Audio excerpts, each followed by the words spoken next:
Good morning, student.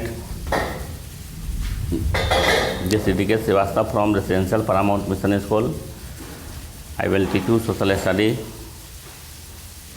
Standard 5th, Chapter 5. I will teach you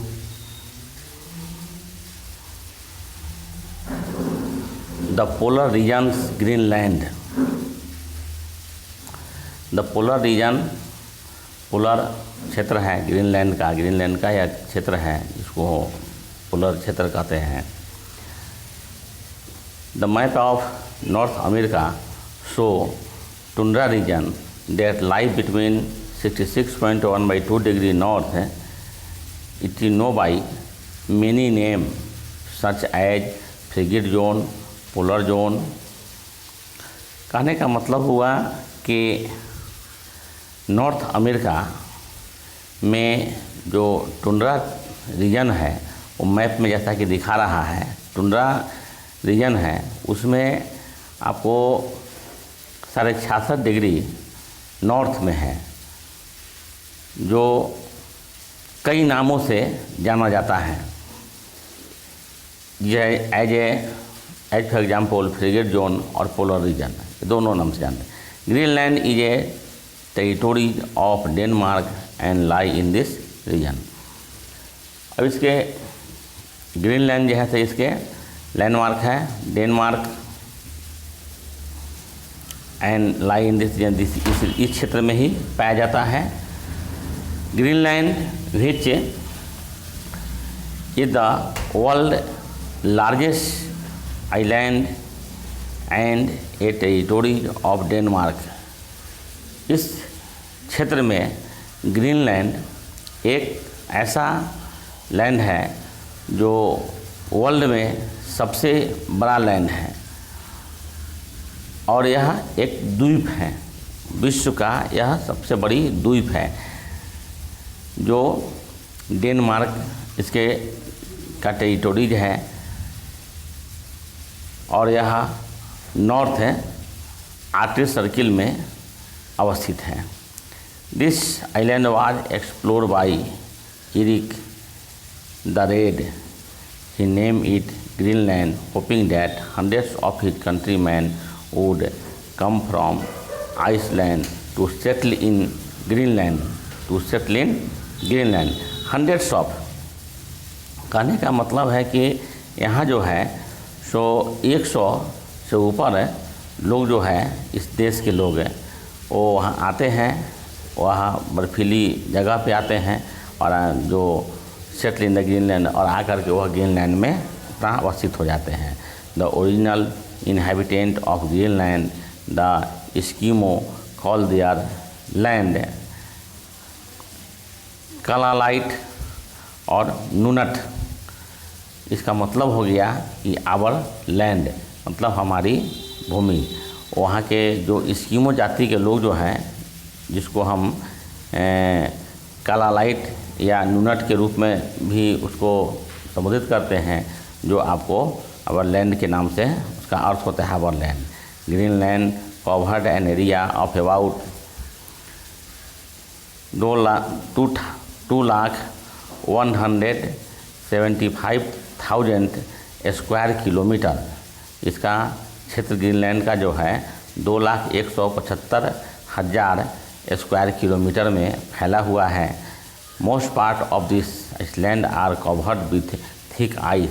इसके अधिकांश भाग जो है वह इस द्वीप का अधिकांश भाग जो है वह बर्फ़ से ढका हुआ है और वह बर्फ़ जो है तो मोटा बर्फ़ होता है.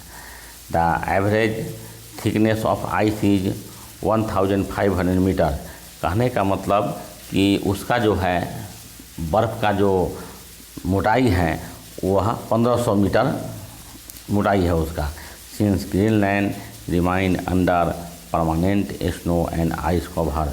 मतलब वहाँ जो है तो कंटिन्यू बर्फ़ से ढका हुआ रहता है, वह आइस परमानेंट बर्फबारी होते रहता है और बर्फ़ से वह ग्रीनलैंड ढका हुआ रहता है, जिसके कारण इस लुक वाइट जो देखने में यह उजला लगता है. The warmest part of Greenland is its southwestern coast. Where most of the Greenlander live. उसी में से कुछ है साउथ वेस्टर्न पार्ट जो है वह ग्रीनलैंड का गर्म पार्ट है, गर्म इलाका है, जहाँ पर लोग जो है ग्रीनलैंड के लोग अधिकांशतः वहीं पे रहते हैं, वहाँ गर्म इलाका है। Climate and land surface. The climate of Greenland is extremely cold. वहाँ कांस्तर ठंडे होते हैं। It temperature rarely rises. वहाँ का तापमान जो है सो कभी काल थोड़ा सा बढ़ता है, इंक्रीज करता है। Above the freezing point. Freezing point से एबव होता है, यानी कि फ्रीजिंग पॉइंट होता है 0 डिग्री सेंटीग्रेड पर पानी जम करके बर्फ़ बन जाता है, तो उससे थोड़ी सी ऊपर बढ़ता है। The precipitation always acquire in the form of snow. Continue वहाँ जो है तो बर्फपात होता रहता है, बर्फ़ से खाली नहीं रहता है। इन विंटर जाड़ा में chilly wind blow at a speed of over 160 kilometre per hour. ठंडे समय में काफ़ी ठंड हवा बहती है जो 160 किलोमीटर प्रति घंटे की रफ्तार से इसकी चाल होती है। In summer there is continuous day light for several month. और समर में जो है वह लगातार जो है दिन में काफ़ी लाइट रहती है कई महीनों तक। In some area the ice melt during summer. कुछ एरिया ऐसा है जो गर्मी के समय में वहाँ बर्फ़ जो है तो पिघल जाते हैं। But the summer season is also quite cold. लेकिन समर सीजन मतलब गर्मी का ऋतु भी जो होता है बिल्कुल ठंड ऋतु होता है। The temperature during summer is also never above 10 degree centigrade. कहने का मतलब कि अगर गर्मी का भी मौसम है, गर्मी ऋतु भी है, तो उस समय में भी अगर वहाँ का तापमान है तो 10 डिग्री से ज़्यादा नहीं है। तो 10 डिग्री है, 10 डिग्री है, तो 10 डिग्री का मतलब हो गया कि वहाँ ठंडा पड़ता ही है, ठंडे कस के होती हैं। वह गर्मी के समय में है। और जाड़ा का समय जब आएगा, जाड़ा ऋतु, तो जाड़ा ऋतु में तो खैर 0 डिग्री सेंटीग्रेड में टेम्परेचर हो जाता है। At mention before most of the Greenland is covered with ice. अधिकांशतः जो ग्रीनलैंड का भाग है वह बर्फ़ से ढका है।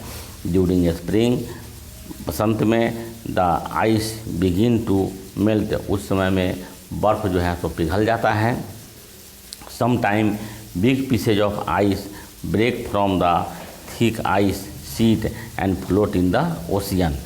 इसके बाद कह रहा है कि सम टाइम्स, कुछ समय के लिए क्या होता है कि बिग पीसेस ऑफ आइस, मतलब बर्फ़ का बहुत बड़ा बड़ा टुकड़ा जो होता है, चट्टान जो होता है, वो जो है सो टूटता है और क्या करता है कि फ्लोट इन द ओशियन। और समुद्र में वह क्या करने लगता है कि फ्लोट करते रहता है, यानी कि उपलाते रहता है। दीज आर कॉल्ड आइसबर्ग, जिसको आइसबर्ग के नाम से जानते हैं, यानी कि बर्फ़ के बहुत बड़ा सिल्ला होता है, उसको हम आइसबर्ग कहते हैं। These iceberg are dangerous for ship. ये जो बर्फ़ का बहुत बड़ा सिल्ला जो होता है वह आपको शिप के लिए बहुत ही खतरनाक होता है। They are like hill of ice. यह देखने में लगता है कि बर्फ़ का यह पहाड़ है। If an iceberg strike a ship, अगर जो है तो शिप से उसको अगर वो टकराता है, it can break it and the ship may get drawn in the ocean. और उसके बाद जो है तो शिप जो है जहाज वह पानी में, समुद्र में डूब जाता है।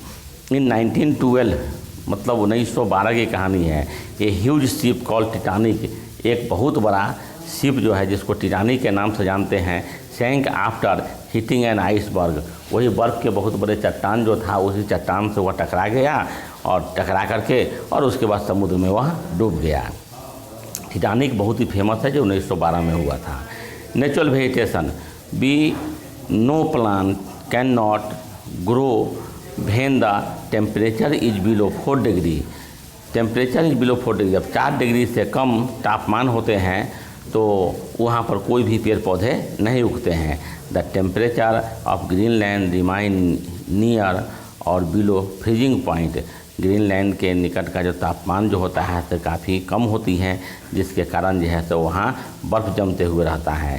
Tree can not grow in the climatic condition. इस कंडीशन में वहाँ पेड़ पौधे नहीं उगते हैं। Greenland is A barren land during short summer small plant came up. और थोड़ी सी कम समय के लिए वहाँ गर्मी का ऋतु आता है। उसमें छोटे छोटे पौधे जो है सो उगते हैं, which are nearly less than 2 feet in height, जिसका ऊंचाई जो होता है मात्र 2 फीट होता है। Mosses and lichens are the natural vegetation of this. क्षेत्र का 2 प्लांट्स है, मोस और लीचेज है। Other plants of this region are wild grasses, मतलब जंगली घास होता है, एंड बुश झाड़ी होता है। ब्लूबेरी एंड क्रैनबेरी, ये 2 वहाँ के जो है तो पौधे हैं। Wild life, the animal found in Greenland have thick coat of fur. वहाँ के जो ग्रीनलैंड के जो जानवर होते हैं उसके जो फर रुआं जो होते हैं वह आपको मोटे होते हैं। This help them to survive harsh winter, जिसके कारण जो है कि जाड़े के मौसम में उसको ठंडा नहीं लगता है। Some of the animal found on the Iceland include reindeer, polar bear, caribous, mink, musk, ox, Arctic fox, Antarctic wolf and seal. ये सब वहाँ के जो है सो सभी बर्फ के जानवर सब हैं। Sea bird such as petrel, gulls and puffin are found in the Greenland. समुद्री चिड़िया में ये सब का नाम है जो ग्रीनलैंड में पाए जाते हैं। आर्किटन्स, ये small sea bird, a small sea bird fly to Greenland in summer and migrate to the south pole in winter. एक वहाँ का एक छोटा सा बर्ड है, एक चिड़िया है जो ग्रीनलैंड का, जो गर्मी के मौसम में वो जो है सो उड़ान भरते हैं, उड़ते हैं, और जो ही ठंडे का मौसम होते हैं तो ठंडे के मौसम में आने के बाद वे विलुप्त हो जाते हैं, यानी कि वे नहीं रहते हैं ठंड अधिक होने के कारण। The sea around Greenland is home to many species of fish. वह ग्रीनलैंड का जो समुद्र जो होता है कई जो है सो प्रजाति के लिए फेमस है। जैसे फिश के कई प्रजाति वहाँ पाए जाते हैं, जैसे में है ट्रोट है, सालोमन है, एनकोड है, ये सब मछली प्रजाति पाए जाते हैं। Husky are wolf like dog, वहाँ के जो डॉग की तरह जो है माने भेड़िया की तरह जो है तो वहाँ के जो डॉग जो होते हैं सो होते हैं, जिसका नाम हस्की कहते हैं। They are use for hunting and for pulling sledge. इसका काम होता है शिकार करने में इसका उपयोग करते हैं, और जो है सो स्लेग मतलब बर्फ़ का जो सिल्ला होता है उसको खींचने में भी ये काम करता है। Slag is called an ice boat, और स्लेज जो होता है उसको हम आइस बोट के नाम से जानते हैं, यानी कि बर्फ़ से बना हुआ नाव होता है उसको कहते हैं। इट हैज़ नो व्हील, उसमें कोई पहिया नहीं होता है। Reindeer and seal are the most useful animal. इसके लिए रेंडियर और सील जो होता है 2 जो है आपको महत्वपूर्ण पशु हैं जो इसको खींच करके एक स्थान से दूसरे स्थान पर ले जाता है। अब लाइफ स्टाइल है। द नेटिव और original inhabited of Greenland are called the Inuits. यहाँ कह रहा है द नेटिव और original inhabitant of Greenland. Greenland के ओरिजिनल लोग जो होते हैं उस इन्यूट के नाम से जानते हैं। They live in snow house और इग्लू, वे बर्फ़ से बने हुए घर में रहते हैं जिसको हम इग्लू के नाम से जानते हैं। They dome shaped house with a single opening, उसके बाहर निकलने का एक ही दरवाज़ा होता है। The Inuit spread the skin of animal on the floor of their houses which protect them from the severe climate condition. जब ठंडा वेदर होता है, जब अधिक जो है सो ठंड पड़ती है, तो उस समय में वहाँ के जो पशु हैं उसके जो स्किन चमड़े होते हैं उस चमड़े से ज़मीन पर बिछा दिया जाता है और उस पर लोग सोते हैं, जिसके कारण ठंड से उसको बचाव होती है। इन समर गर्मी में they live in tent, way tent में रहते हैं गर्मी में। Made of the skin of animal, जो जानवर के चमड़े से ही बनते हैं। दी टेंट आर कॉल्ड टॉपिक्स, जिस टेंट को हम टॉपिक्स के नाम से जानते हैं। Occupation and industries, fishing is the dominating occupation and account of for 95% of total export. वहाँ का मुख्य जो है सो पेशा मछली पकड़ना है, और मछली पकड़ करके उसके बाद उसको 95% मछली जो होते हैं टोटल वो एक्सपोर्ट कर देते हैं, यानी कि निर्यात कर देते हैं। Many people built and use their own boat called kayak to do fishing. वहाँ के बहुत जो भी लोग होते हैं वो जो है सो बोट से, नाव से जो है तो मछली पकड़ने के लिए जानते हैं, जिसका नाम है कयक। जो मछली पकड़ने वाला नाव होता है उसको, a kayak is made from animal skin. वो कयक भी जो होता है वह पशु के स्किन, चमड़ा से ही बनता है। In the outer area people use harpoon to do hunting of the seal and whale. Seal और व्हेल दो ऐसे मछली है जिस मछली को शिकार करने के लिए हार्पून का इस्तेमाल करते हैं। हार्पून मतलब लोहा का लंबा एक छड़ होता है जो भला टाइप का होता है, उसमें इससे सब बना हुआ होता है, उसका इस्तेमाल करते हैं। ए लार्ज बोट कॉल्ड यूमेक, और एक बड़ा सा बोट नाव होता है उसको हम यूमेक के नाम से जानते हैं, जिसका उपयोग जो होता है व्हेल मछली को पकड़ने में, शिकार करने में मदद करता है। Other important industries include agriculture. अन्य महत्वपूर्ण उद्योग में आपको एग्रीकल्चर है, कृषि है, माइनिंग है, tourism is emerging as an important industries. वहाँ का जो है से एक महत्वपूर्ण उद्योग के नाम से जाता है। अब आइए food and clothing. Eskimo are skill hunter and fisherman. वो जो है तो मछली पकड़ने का काम करता है और शिकार भी करता है। Earlier they live by hunting. वे पहले शिकार करते थे। Fishing and collecting root. वो जो है तो मछली को पकड़ते थे और उसकी जो जड़ था उसको जड़ को इकट्ठा करते थे। Even now they hunt seal, walrus, bear, fox and other animal for their food. खाने में इन सभी जानवरों का उपयोग करते थे, शिकार करके लाते थे। The Inuit are short and yellowish brown in colour. नीट जो होता है वो आपको ब्राउन कलर का होता है, विथ है slanting eyes and high cheek bone.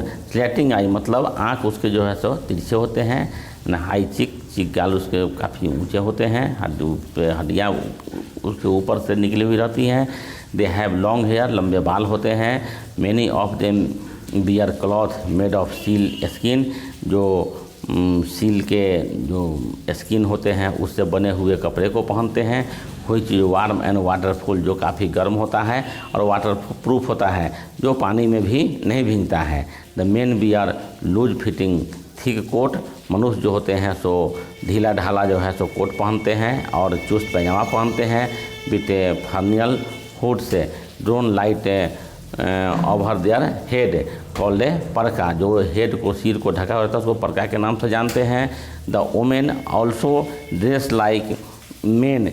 और महिलाएं भी जो होते हैं पुरुष की तरह ही पोशाक को पहनते हैं।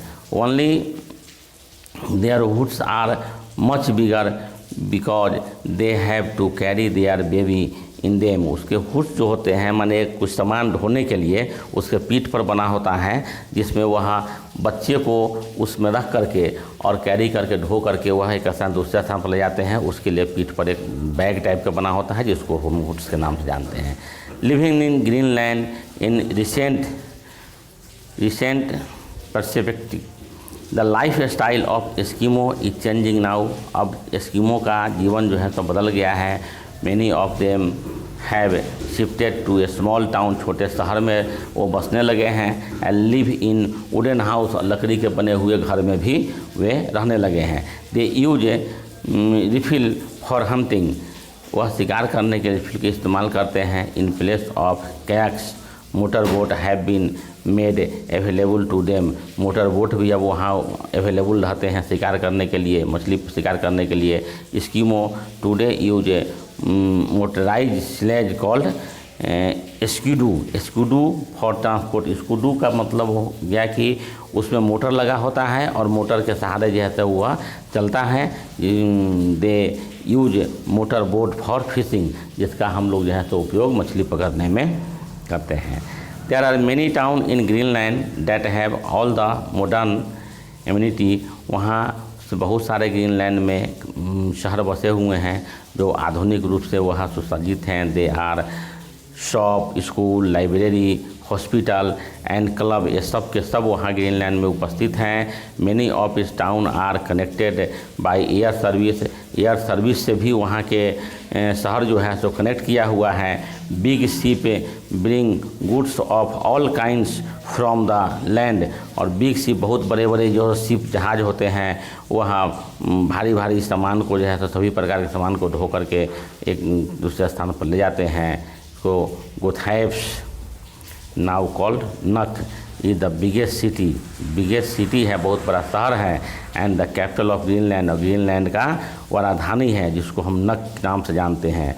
It population is more than 15,000, वहाँ की जनसंख्या जो है तो 15,000 से भी ज़्यादा है। Greenland is mainly depended on fishing and fish export, Greenland के लोग जो होते हैं वहाँ मुख्य रूप से डिपेंड है मछली पकड़ने पर और मछली का निर्यात करने पर। Most of the country income comes from the fishing industry, वहाँ के लोगों का आमदनी का स्रोत जो है तो मछली उद्योग ही है। It also export frozen tin food and dry and smoke fish, मतलब सूखा मछली भी और बर्फ में भी जमा करके मछली भी एक स्थान दूसरे स्थान पर भेजते हैं। Apart from fish the island also export minerals like lead and zinc, lead और जिंक भी वहाँ के लिए जैसे एक्सपोर्ट किया जाता है।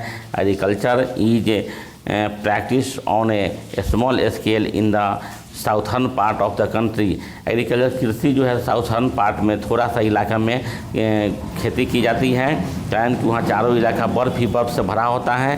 The people of southern Greenland also practice ship fish farming, और वहाँ के लोग जो होते हैं शिप को क्या करते हैं कि भेड़ को वो पालने का काम भी करते हैं। ट्रांसपोर्ट और कम्युनिकेशन में आइए, transportation within Greenland is via dog sled, snowmobile, coastal ferry and bush plane, ये सब वहाँ का ट्रांसपोर्ट है। The major airport in Kangerlussuaq airport on the west coast of Kangerlussuaq है। International flight connect Greenland to, international flight भी जैसे Greenland से जुड़ा हुआ है। एक ग्रीनलैंड से जो देश विदेश से भी फ्लाइट वहाँ पे आते हैं। ए फ्यू ईयर बैक, कुछ साल पहले Air Greenland institute a seasonal route from Baltimore in the United States से भी जो है सो जुड़ा हुआ है, कनेक्ट किया हुआ है संयुक्त राष्ट्र संघ से, और वहाँ से भी जो है प्लेन जो है तो यहाँ ग्रीनलैंड में आते हैं, वो लैंड करते हैं, फिर वहाँ से दूसरे इलाके में जाते हैं। इस तरह से चैप्टर आपका जैसे एंड हो गया। Next, thank you.